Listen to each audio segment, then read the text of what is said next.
Magandang umaga po, mga kabiyahero. Nandito po tayo sa mais ngayon.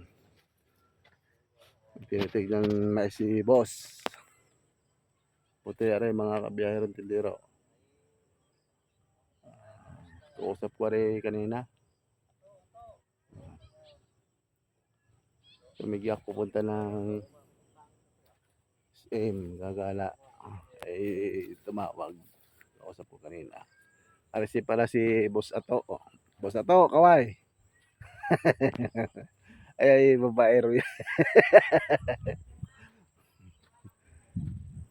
Ari nga pala po yung kamuting bagay. Nag-harvest doon.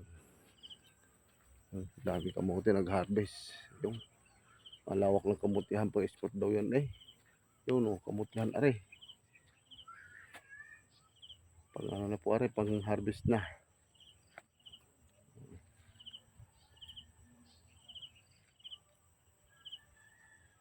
Yung nag-harvest po ng kamuti ang lalaki. So paano mga biyahe dito, babay na po.